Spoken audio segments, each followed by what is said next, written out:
Tonight, it is my pleasure to introduce Cherese Jackson. She'll be speaking on the cancer eating away at our Constitution, drawing from traumatic situations in her past and empowering on the folks to overcome them. She cuts directly to the issues at hand. As an advocate for victims, she has labored to lend her voice in establishing human rights guaranteed by the Constitution. Help me welcome Cherese Jackson. Good evening. How are you all? That was call and response. How are you all? Well, as he said, my thought for today is centered around a cancer eating away at the Constitution. John Marshall, my grandfather, was a well-respected man. He was the kind of guy that everybody on the block knew. Everybody in the neighborhood would come past as he sat out on the porch and they'd wave. And wherever he went, people loved him. They respected him. He was a man of wisdom, a man of great stature. But he had cancer eating away at his insides, and nobody knew it. So when I say that there's a cancer eating away at the Constitution, there's some things that are going on inwardly where the Constitution is concerned, and we're going about our day and nobody really knows it. So my grandfather went on, he did everything he wanted to do. When he found out that he had cancer, he said nothing. He said absolutely nothing. He went about his life with no change. He kept doing everything that he did before he had cancer, and one day, the cancer got the victory, and he died. But part of the reason that he died was because when he was diagnosed with cancer, there was no change. So there's a cancer that's growing within this Constitution, and unless there's change, and if I lean and fall over, will you guys help me? There's a cancer that's going on in the Constitution, and without change, it's subject to lose its sustainability. More than any other nation in history, the United States has made itself a home for immigrants in search of a better life. Can you guys hear me? Well, I'm so used to holding it. In search of a better life. The USA has embraced those who come to this country honestly, often with nothing more than a work ethic. And their work ethic, 9 times out of 10, supersedes our work ethic. But they come here with a work ethic, and they're drawn to the possibility of a free society which would allow them to explore their creative juices. And that's one thing that the Constitution has done for us. It's allowed us to be people that are free. Free speech, free religion, free. We have the free right to exercise our creative juices to be who we are designed to be. So the Constitution gave us the authority, if I might add, to be authentic. These people left the British crown and they came to America in search of a better dream, of what we call the American dream. And it's with that thought that I want to welcome all of you to Bridgewater's Constitution Day 2015. Unfortunately, tyranny is alive and well in many countries outside of our own. But in these places, these people don't have a constitution to sustain them. They don't have a constitution to protect them. They don't have a constitution that they can lean on. And sometimes when you're embraced in a nation or you're embraced in a country, you really don't understand all of the privileges that have been given to you or that have been afforded to you and all the opportunities that we sometimes complain about. We have no idea sometimes what it's like to be in another country as a citizen. It's different when you go and visit than when you're a citizen. And the Constitution allowed us, as I said before, it gave us the right to have religious freedom. And many people have come here, many immigrants came here on the basis of having religious freedom. Now, for somebody, that might not mean anything, and it might not really mean much, but once you understand that we are simply spiritual beings having an earthly experience, you'll understand how important it is to be able to worship the way you like to worship who you'd like to worship, and to worship how you'd like to worship. So something as simple as worship brought thousands of immigrants to the United States because they were in pursuit of a life that could fit their needs and they could be free to be exactly who they are. And we should understand that because we live in a day now where everybody's talking about their authentic self. They want to be who they feel like they should be. They want to walk in their truth. Let me say it like that. So whatever your truth is, in America, you have the liberty to walk in your truth and to be embraced. Will everybody embrace you? Absolutely not. But you won't be embraced by everybody anywhere that you go. You can be in a family, and everybody in your family is not going to embrace you, so that has nothing to do with the freedom to be your authentic self. Now, we've gathered here today to celebrate the Constitution. Today, our Constitution is 228 years old. It was signed September 17th of 1787 in Philadelphia for a constitutional convention. There were 38 out of 41 delegates that came together and signed this and passed it. It passed on March the 4th, 1789. And so these people, these framers, these founders who set things up for us, they set it up so that we could not only have the pursuit of happiness, but so that we could be free, and we could be free to be our authentic self. So as you can tell, I'm going to talk a lot about being your authentic self. There's nothing like someone who's authentic. I don't know how many of you have ever traveled or gone to a different place, and if you've ever been through New York, if you've ever heard about New York, there's a place called Canal Street where you can buy anything you want to buy. You can buy Gucci, you can buy Louis Vuitton, you can buy Tiffany, you can buy anything that you want to buy on Canal Street for under $100. If you take $200 to Canal Street, you probably can get one of each of those things that I just named, each of those brands that I just named. But it's not authentic. And anything that's not authentic can't weather a storm. Anything that's not authentic can't go through anything because it'll fall apart. If you buy a Coach bag from Canal Street, don't get it wet. Don't wear it, don't sweat, don't have it around water. If you buy a Tiffany bracelet, pretty much keep it in your pocket, because once it hits your skin 10 times, it's going to be green. And that's what happens to anything that's not authentic. When you're your authentic self, then you can go through anything, you can be touched with anything, and still come out your own self because you're being authentic. Now, the founders of the United States were not merely technicians setting up administrative framework and a set of rules. These people they pondered long and they pondered hard. They debated. They went through a whole bunch of things to figure out what would make the United States its best authentic self, because they wanted the United States to be not just authentic, but independent. And when you're independent and you can ride on your own and you can lean on your own, there's so much liberty in that. But when you don't have the liberty, the freedom to be who you are or to be who you want to be, to govern your own self, there's usually a problem. I don't know how many of you, how old you are or how long you've been in college, but coming to college, if you live on a dorm, should have been slightly liberating because you've come from under the reins of your parents, not totally if they're paying for school, but you have a little more freedom than you had when you were at home. I know when I went to college, I went to Akron University, and I was under the impression that school meant I was totally free. I went on a scholarship, so I was pretty intelligent. I played ball, so I knew I had to have a certain GPA to keep playing ball and to keep that money flowing. However, I had no idea that class meant I had to go. I really have to go? I knew in high school I had to go, so I signed up for this 8 o'clock psych class. My class was Monday, Wednesday, and Friday. No problem. Wednesday and Friday, I'll be there. Monday, maybe. And so I was rudely awakened probably halfway through the semester when my professor said, "So you aren't planning to pass my class?" And I was thinking, what? I got excellent grades in your class. He said, "Yeah, but your attendance is poor."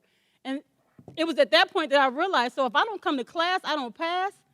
See, my freedom was cut short, right? I got myself up when I went to class. But I said all that to say that there's a level of freedom that you get when you come to school, and it gives you an idea of how the Constitution is shaped for us. Because when you're at home, you're pretty much living under somebody else's rules because you're under somebody else's roof. And that's how it is, and maybe not to that extent because your parents love you and they want the best for you. But in those countries where they don't have a Constitution to protect them, it's that times 10. So if you want an idea of how it is to live somewhere else, that times 10. Now, from this study, from this analysis, these people who came together, they wanted to set up a framework that was going to allow us to be our best self. So what was their solution? Their unanimous conclusion was that at least 3 safeguards had to be put in place in order to preserve the sustainability factor necessary for the Constitution to survive the storms that it would be faced with. Those three things were accountability. I've said the second one 2,000 times, authenticity, and balance. So in order for the Constitution to be sustained and the Constitution to weather all of the storms that it has weathered, there needed to be accountability, authenticity, and balance. Because there's been a great discussion that's been going around in the United States, not just in the past few years, for the last decade. People are wondering, is the Constitution still relevant for today's society?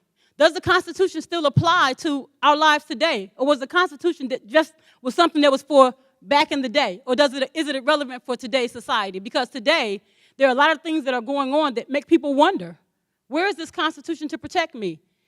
This doesn't look like the Constitution is for me, but today we want to talk about the things that the framers set up and our responsibility to help the Constitution remain sustainable. Talk about accountability. The framers set up the Constitution so that they could divide the power among as many institutions as would be possible without paralyzing the government. On a federal level, this meant that there was a division among the executive, legislative, and judicial branches. Each of them had a large measure of independence. However, they needed each other to survive. The separation of powers devised by the framers of the Constitution was designed to do one primary thing. It was to prevent the majority from ruling with an iron fist. Based on experience and what happened days prior to the Constitution or the times prior to the Constitution, they shied away from giving any branch of government too much power. So the separation of powers provided a system known as checks and balances, and I'm sure you've heard of that in other areas of life, but checks and balances is what they set up, the framers set up, so that there could be a level of accountability so no one could just do what they wanted to do. No branch had too much power, and that preserved our freedom to do a lot of the things that we do. Now, with all of these checks and balances, however, they were inefficient. But the fact that they were inefficient was not by an accident, it was by design. It was designed to be that way because it forced various branches to be accountable to others, and no one branch could have all of the power. Now, when you talk about accountability, as I was thinking about accountability and I was preparing for this, I pondered my small but powerful circle of people that I consider my friends.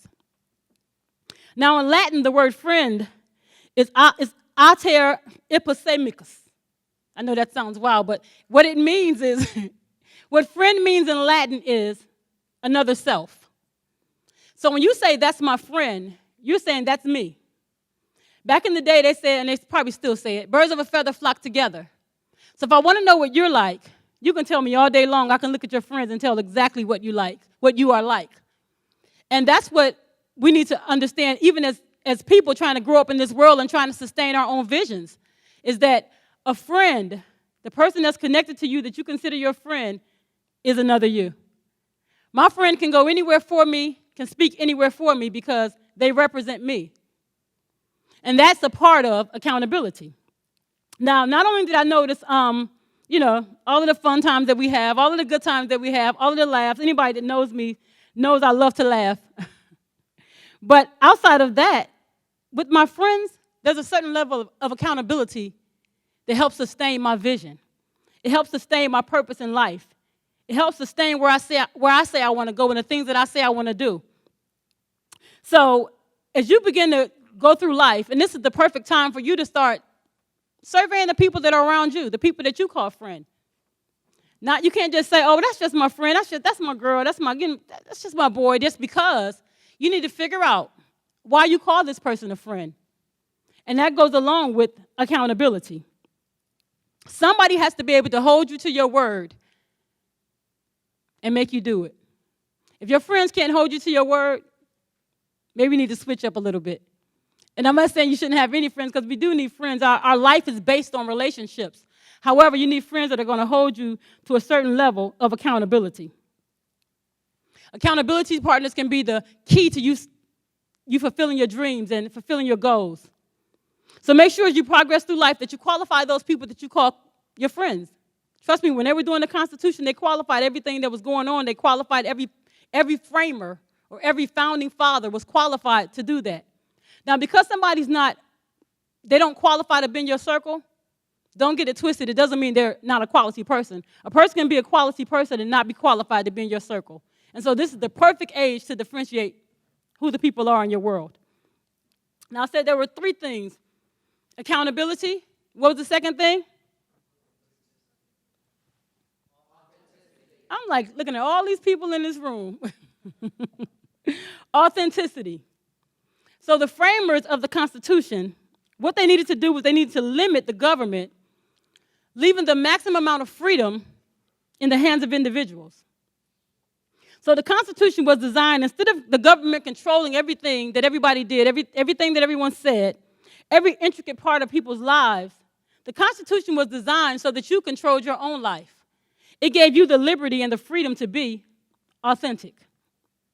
So now these 2 strategies with the Constitution were actually tremendous. It seems like it really wasn't much, but they were actually tremendous because the framers wanted to create a national government that was effective and powerful, but at the same time, they didn't want to infringe on the rights of individuals.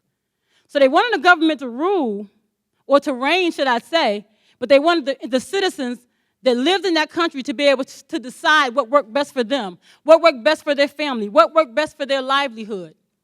And so they created the Constitution to allow people the freedom to be authentic.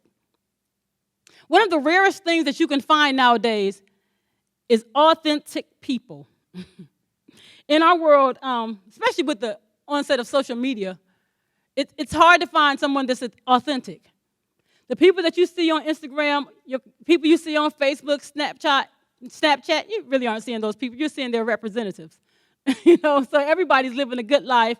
Everybody's rolling, or, all of the things that you see on social media, that isn't who people really are. And so it's up to you to decide that that's not me. I'm going to be my authentic self.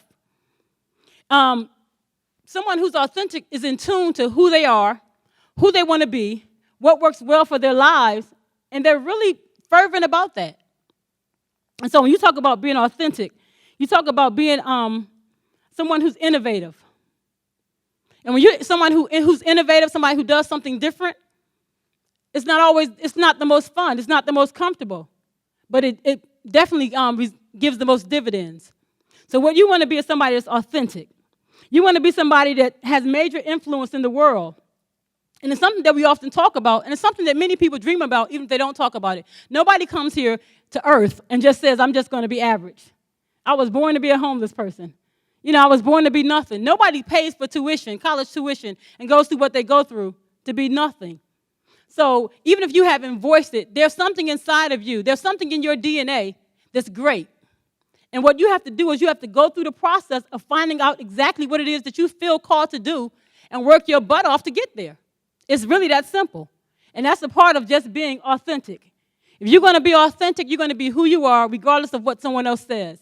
It's easy to come into a room and everybody's looking like, oh, my God, I don't want to be here. And this has nothing to do with you, all of you that are here.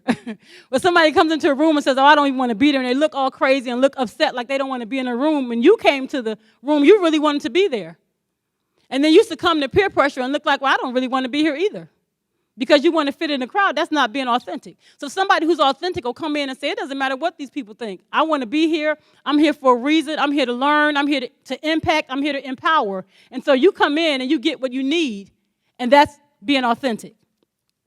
Now today, we live in a day where independent thinking is at an all-time low.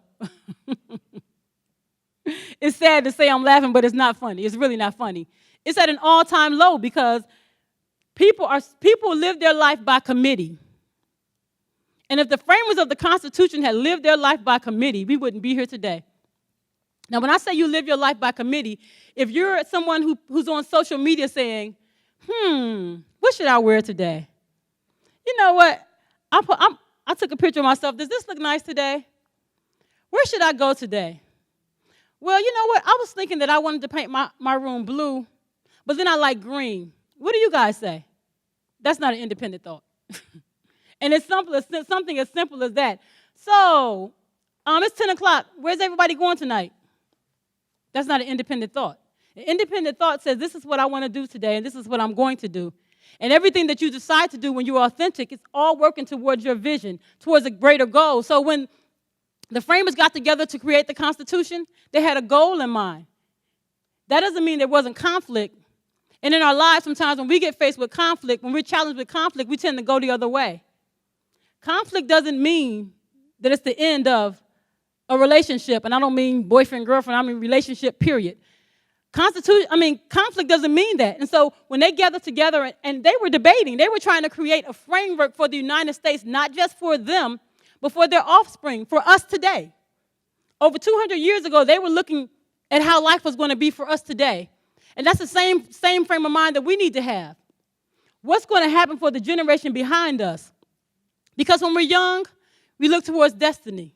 We want to make an imprint in life. What can I do in life? But when you get to a certain age, by the time you're my age, you're looking at legacy. Your whole vision, your whole focus shifts.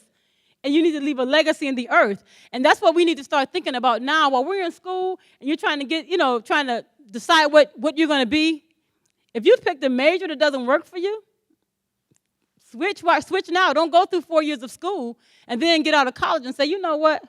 I really just wanted to be a veterinarian. But if you're your authentic self, you know now what it is that you really feel like you were put on earth to do.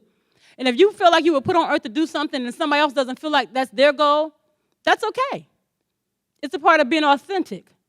There were some people who said to the framers for the Constitution, you're really going to go to Philadelphia and do that? You're really going to do that? Who cares about the United States? We're living for today. But those people had made up their mind that this is what I want to do, and this is what I'm going to do for not just me, but for my descendants and their descendants and their descendants. And that's how we want to live our lives authentically, thinking about not just ourselves, but how we can impact and how we can influence and how we can infect the earth. Not affect, infect. We want to be like a virus that just spreads through the earth. And when you're your authentic self, nothing is more fragrant than an authentic person. Beautiful than an authentic person. So, I said it was accountability, and what else? And what was the last one? You can't say that. Like what? Authenticity and balance. So, don't live your life based on public opinion. Don't live your life based on public persona. Be who it is that you believe that you're called to be, even if it opposes what someone else thinks. Learn to walk in your truth. And one thing you can realize in life is that truth, and this is what makes the Constitution sustainable. One of the things that makes the Constitution sustainable is that truth, your truth today may change tomorrow. If you live long enough, your truth from 5 years ago should not be your truth today. The truth you had before you came into this school should not still be the same truth for you. Because truth changes as we learn more, as we're exposed to more, and as we grow more. And so what you have to do is you have to make sure that you're walking in the present truth, the truth that's assigned to you. And when people are, and along with walking in your present truth, is allowing others to walk in theirs. So allow others to be their true selves without judging them, because it doesn't affect you at all. But being authentic means I love myself and I love for you to be your true self. Now there comes a time in life when I already said that you have to be able to bounce ideas off of people. You need to be able to shift things. You need to be able to have checks and balances. But there also is that time in life where you have to just decide, you know what? This is what's working for me. I believe in mentors. I believe in talking to others. I believe in getting input. But when the input just, it doesn't work for you, be authentic enough to say, you know what? I appreciate that, but this is what I'm going to do. So, I'm a coach. So I've personally utilized it myself. I've utilized other coaches, and I've coached people. And so my job is to help develop a blueprint or help design someone else's life. But if what I'm saying isn't working for them, by all means, I need you to be yourself, and I'm open to that. So never make your truth mandatory for another person, because you'll limit your growth, and you'll limit how much you can impact and affect the earth. So you want to be so original that when they introduce you, they're forced to say, the one and only. And that's how you should start now. Frame yourself. When I see Everly, I'm going to say the one and only Everly. And that's how we want to live out. You want to have that impact on people, that when they see you, they're forced to say the one and only. And there's not a whole bunch of people in the world that we can say that about. there are a few singers that you can say, oh, you know what? No one ever sound like them. But for the majority, I know when we were coming here, we had the Sirius on. I had to keep pushing because for some reason, because of whatever, when we were traveling, I guess we were losing the connectivity or whatever. So I had to keep turning it off and turning it back on so I could see who was singing because everybody is sounding alike. Everybody that comes on the scene wants to sound like someone else. You want to find out what it is that's your niche and makes you different and makes your voice, your sound different. That's how you find your authentic self. Even if you look to someone else to kind of give you guidance, don't look for them to give you guidance so you can be them. Look for them to give you guidance so you can be the best you that you can be. Now, the next one was balance. Balance is is a tricky word. When I say balance, I'm saying that when they wrote the Constitution, they wrote it where they were flexible enough to make adjustments.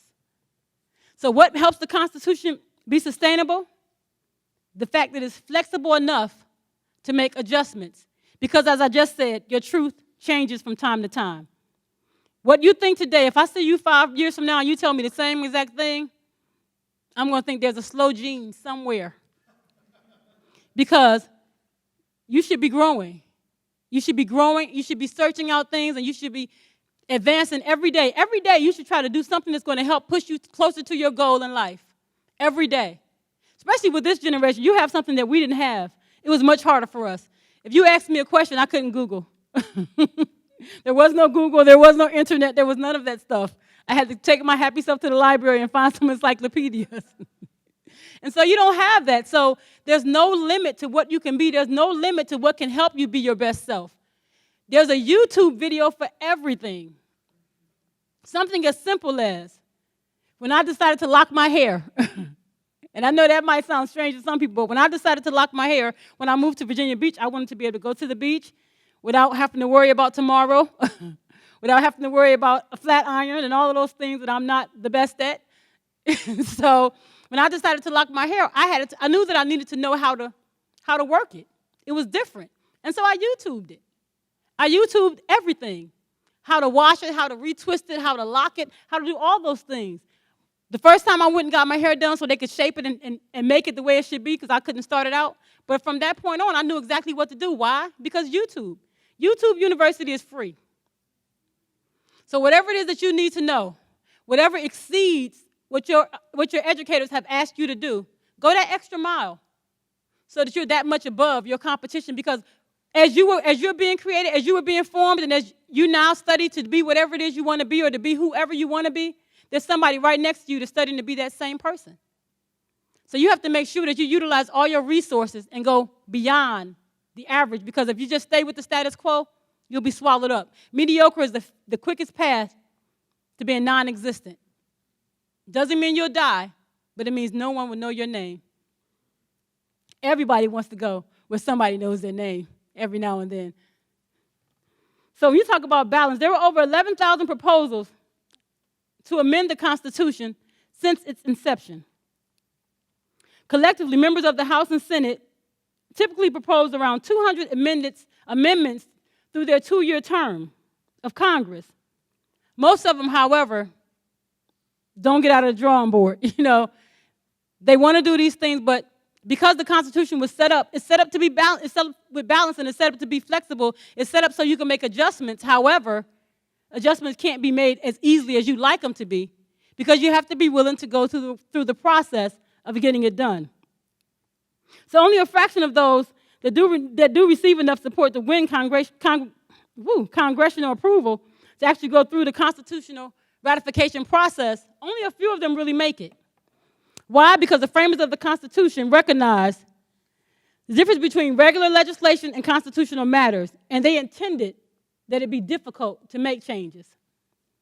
And so when they framed it so it could be flexible, but they wanted to make sure whatever changes were made were absolutely necessary and that they were going to be beneficial for not just the government, but for everyone. The Constitution is for you, me, our offspring, and for the government. So the Constitution is for everyone. So they realized that any document that needed to last, that needed to be sustainable, it must have flexibility. If it was going to stand from generation to generation, it had to be flexible. And the Constitution was created to be flexible. So what is it that you can do? What is it that you think about? What thing drives you up a wall that you see that's going on in the world today that you can perhaps speak to someone and get some things changed, get some things implemented? Doesn't mean everybody's going to have a seat in the Senate, but you can have a voice that's so strong that the Senate can't ignore you. And that's what you want to do. You want to find that thing that you really want changed and work towards it. Working towards change, working towards something different is more than sitting around with your posse and just talking about it. It's actually doing something. If there's something you don't like, do something about it. Go to town hall meetings. Find out how you can change the things that you don't like in the world. Not just for you, but for those people that are coming after you. Now, the key word for success of a political system, especially this system, again, is balance. This means that neither what we call today liberalism nor conservative is innately correct. The Constitution had to be changed based on the circumstances of the time. We talked about that a little while ago. So it all hinges on the time. So what worked 200 years ago may not work and be as effective today. That doesn't mean that the goal changes. So your goal in life may not change. However, the methods that you use must change to correspond with the time that you live in, to correspond with the time, with the way things are done. If I went through life saying, well, you know what, when I was young, I didn't have a smartphone, I'm just not going to get one. That would be dumb. To not evolve and change with the time, that would literally be dumb. There's no other word for it. And so when things change, learn to evolve. Don't hold on to yesterday's truth so hard that you can't evolve, that you can't change as the time changes. Because if you're going to be effective, if you're going to be impactful, if you're going to be sustained, you have to be able to evolve and to change with the times. And the Constitution was created with just that flexibility where it could change when needed to, but it's just not easy. So be prepared to go through the process. Just like there's a process, there's a two-step process, but that two-step process is actually very, very thorough. To get an amendment done with the Constitution, you're going to deal with some of those things when you're trying to get things changed in your own life. So have the tenacity that it takes to go through the process to inflict change upon your life and deal with it. And don't worry about somebody saying, well, you used to be this, or you used to say that, or you used to do this, or you used to believe that. You can say, yeah, I did, but I'm growing. I'm growing. And as you grow, don't be afraid to evolve into, again, your authentic self. Because anytime you're growing and you refuse to acknowledge that you're growing because maybe someone else isn't, maybe your peers aren't growing, that's not being authentic. And I know you've probably heard it said before, but it's so very true. If you're the smartest person in your group, you need another group. You need to hang with some people that are going to stretch you. You need to hang with some people that are going to cause you to think differently. You need to hang with some people that are going to stretch your mind. A mind that's once stretched doesn't go back to where it was. Once people learn a new truth, and they really learn a new truth, it's hard to keep trying to act like you don't know that. So hook up with some people that are going somewhere in life, going where you're going, and that they fall in line with your vision, because you want people to stretch you if you're going to grow and have an impact in the earth. Learn to draw principles from those experiences and those life challenges, because what's the use of just floating through life and not learning anything? But if you can learn something, if you can take something from it, all truth is parallel. Principles work wherever you want to work them. And so once you learn a principle, you can use that principle wherever you want to use it. My husband and I, we both pastored for a long time. And so when we started coaching, there are many people who don't believe the Bible, and that's their thing, that's their truth. People are free to have their own truth. It doesn't affect us one way or another if they don't choose to believe the Bible. But my point with that is that we learned a bunch of principles that worked. And so whether you attach a scripture to it or not, it's that same principle, because life is full of principles. And you can have a principle, you can work it, and it will work. You can work it, and you can tell somebody else the principle. If you're connected with someone and they don't believe what you believe, you can still teach them the principle. Take the scripture off of it and just teach them the principle. Because your whole influence in the world is you want to give people information the best way they can get it. However they can get it to them. But our goals never change. Our goal was to empower people. We still empower people. Our methods may have changed some, but the goal never changed. And that's what you want to make sure when you're doing things and you're working towards a goal. Maybe the path may shift. Maybe things may seem like, it's a little dark and that's not really where I thought I was going.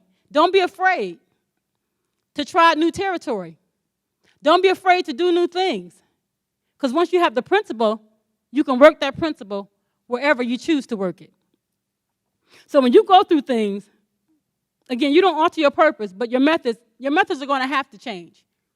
And even from me growing up, my methods changed. I had a longer time span before I had to change. Look how fast Apple's bringing in new phones. As soon as you buy a new phone from Apple, trust me, that other phone is already waiting for you to buy another one because the times are changing so fast. So you don't have time to really sit and just lunch on things like, it's sad to say, but like we did in our generation. So you have to be ready to change, stay up on the game of whatever you're trying to be in life, whatever you're trying to do, so that you're flexible enough to move when things move. But don't allow it to shift your goal. Just allow it to shift your methods. So when you go through change, that means you redefine your purpose, your goals, and your mission. Your goal doesn't change, but you have to redefine the method and the way that you're going to go about achieving that. One thing you have to understand is there's nothing wrong with change. And I think once we really learn that, there's a difference between change and transition. Change is what happens to you. Transition is how you navigate that change. So things change whether you like it or not. Nothing in the world is solid but change, because everything's changing at one point or another. But as things change, learn to transition. We're from Philadelphia. We're from Philadelphia, so there are people. Of course, Philadelphia is a little off from Virginia. Stop laughing. A little off from Virginia, and so the weather's a little different. Right now, it's still warm, but in probably about 30 days, it's going to start transitioning to much cooler weather. And that means that the weather will change. But I don't know how many of you have ever been out of here or been to Philadelphia or anywhere like that. There are people who refuse to transition with the change. They'll still be walking around with flip-flops. They'll still have on shorts.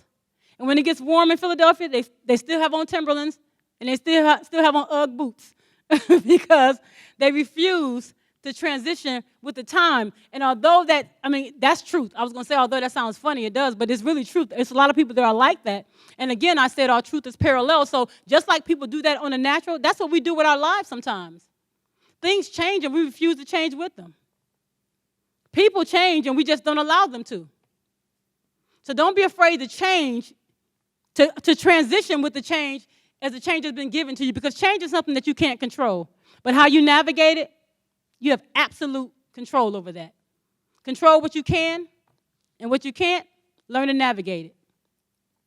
Now, I said earlier that there's a cancer that's eating away at the Constitution. And in order to safeguard the Constitution, the framers knew that there were some things that we needed. Accountability. Accountability, what's the next one? What's the last one? Say it again. Not all of them. Give me all three of them. I want to make sure y'all listen. What's the first one? What's the second one? What's the last one? Ah, that sounds good. It sounds good, but it's really good if you're getting it. Because the Constitution was written with long-term vision. So it wasn't written just for that day. It was written long-term. The document makes it very clear that the purpose of the Constitution was not just for the current citizens. The Constitution was written for us. In the preamble, it talks about being for us to secure the blessings of liberty to ourselves and our posterity. That means descendants. That means the people that come after us. So the Constitution was written with the sustainability factor already hardwired in the DNA. The framers already had that hardwired, and we were born with sustainability hardwired into our DNA. And so once we learn that, it's up to us to do something about that. Now, when we start talking about being sustainable, you talk about long time, you talk about long-term vision, you talk about being here longer than you're actually here. And I know that sounds wild, but think about the things that people have done before you, the things that you read about in history. What are you going to do to make sure your name hits that book? Or for real, by that time, it'll probably just all be online. What are you going to do to make sure your name is online, but not with something negative, not with a negative connotation? What are you going to do about that? Because when you look at yourself as a brand, when the people were creating the Constitution, the founders and the framers, they were creating a brand for the United States of America. And when you think about them creating a brand and working as hard as they work to create a brand, think about yourself. You're a brand. So whatever it is that you want to do, whatever it is you desire to be, think about, I'm a brand. So before I post that on Instagram, before I post that on Facebook, before I tweet that, I'm a brand. So whatever I put out there, talk about sustainability. It's there. It's there. You can try to remove it. You can try to do all the things you want to do. It doesn't go anywhere. Hillary taught us that. Whatever you try to send out on email, you try to send it out, it's there. And people can always find it. And that's something, again, a principle is a principle. All truth is parallel. Look at things like that and see that you don't want your life to end up like that. And I'm not saying that her life is bad, but the things that were put out there that went across the airwaves, they're there. There's no way to remove that stuff. So you have to make sure that whatever you're doing is sustained. Now, when you talk about sustainability and the Constitution as it relates to us, your personal Constitution, I know you probably don't think of the Constitution as something personal, but again, all truth is parallel. So when we talk about Constitution or a personal Constitution, we can really just call it a vision. And so whatever your vision is for life, your vision for humanity, your vision for yourself, your vision for your offspring, one day you'll probably have some. And if you don't have them, do the natural way, you'll have some because there'll be somebody looking up to you. There'll be somebody that you're mentoring. There'll be somebody that you're leaving an impact for. And so you want to make sure that your vision is strong enough to sustain all of those things that's going to come across it. The Constitution has weathered terrorist attacks. It's weathered economic ups and downs. It's weathered a whole bunch of things. And is it still relevant for us in today's society? Absolutely. Absolutely. In life, there's no way to get through life without storms. You may not have a New Orleans Katrina experience, but you're going to have a storm. But should that be your lot in life and you do have that kind of experience, you want to be able to weather it. And you want to make sure your vision is strong enough to weather every storm. Your vision is strong enough to be sustained and that your vision can survive a disappointment because life is full of disappointments. So when you say this is what I want to do, don't let a disappointment happen or maybe life didn't turn out the way you wanted it to turn out. Don't let that stop you. Don't let that short circuit your vision. Make sure that your vision is layered with accountability, authenticity, and balance so that your vision can sustain the storms of life. When you go through things in life and it doesn't turn out the way you want it to turn out, there should be a thing inside of you called purpose that allows you to get back up, get back on that horse, and keep trotting. And we all have it. We may not realize that we have it, but sustainability, again, I said it was hardwired in our DNA. It's something that we were created with. That's why you can come to class, have a bad week, and get up the next week and come again. Because there should be that hope that tomorrow is going to be better than yesterday was. And if your yesterday was bright, no storms, look for a brighter tomorrow. Because we're always looking forward for a brighter time, a brighter situation, a brighter circumstance. And so that vision should sustain you through all of that. Your vision has to be more than a wish list that's on your refrigerator. Your vision has to be more than something you recited at a religious organization. It has to be something more than what's written on your mirror. And when I say what's written on your mirror, you'd have to live with my husband, Cherese Jackson. Thank God we have our own bathrooms. Board and all those things. I believe in it too. I'm not saying it's not good. I believe in it too. But if I go in his bathroom, I need to only go in to use it. I can't try to put on makeup. I can't try to retwist my locks. I can't do any of that because there are words jumping off the mirror at you. But your vision, babe, but your vision, it has to be stronger than that. So once you look at those words, once you write them down, I don't know if you journal, whatever it is, wherever you write, what it is you want to do, wherever you have goals, because if you have a goal that has not been written down somewhere and has not been date stamped, you have nothing but a dream. It's nothing. A goal should have a date attached to it. Will there be times in life, will there be circumstances sometimes that might hinder you from reaching that date? Yeah. You might say, okay, it's something simple as, okay, so this is September 17th. By Christmas, I want to lose 25 pounds. Suppose it doesn't happen. That doesn't mean that you failed. But if you had a date attached to it, that means you had something to work towards. That meant when you were sitting at dinner and you said, okay, this is what I want to do, and they brought this great piece of cheesecake out, you don't eat it because you know by Christmas this is where I want to be. But if you just say, you know what, I'm trying to lose weight, I want to be a little slimmer, but you don't have any projected date towards it, it doesn't mean anything. Because in your mind, you're not working towards anything sustainable. So whenever you have a goal, make sure you write that goal down and make sure you attach a date to it. And be reasonable. Don't say I want to lose 30 pounds by next week because you know that's not going to happen. Don't set yourself up for failure, but be reasonable. Have some goals in life and put some dates, attach some dates to them to enhance your vision. Because I would say, when despair comes your way, when life turns out not like you'd like it to, but I'd have to say if. Because if you've been living past 6 years, you know life is full of ups and downs. Life throws curveballs when you least expect it. It looks like something is coming straight for you, and all of a sudden it goes a different route. That's where your vision comes in, and that's where the sustainability factor really comes in. It keeps you grounded in the midst of a storm. The Constitution is grounded. So no matter what we throw at it, no matter how much we question it, the fact that we question it, does it take away any of its value? Nope, none of it. It's sustained because the framers framed it that way. And that's how we want to frame our life, the same exact way. And when I say there's a cancer eating away at the Constitution, it is. But what can we do to change it? I told you about my grandfather, and I said that he did what he wanted to do, kept doing the same exact thing. There was a cancer eating away at him, and he refused to change. Oh, well, maybe he changed a little. Maybe he didn't go out and buy as many cigarettes, but he went out and bought the tobacco and rolled them himself. He did. He would sit in the kitchen and roll them up. But he had cancer, and you would think that when there's cancer, somebody would make changes. Well, there's a cancer eating away at the Constitution. What changes are we going to make today?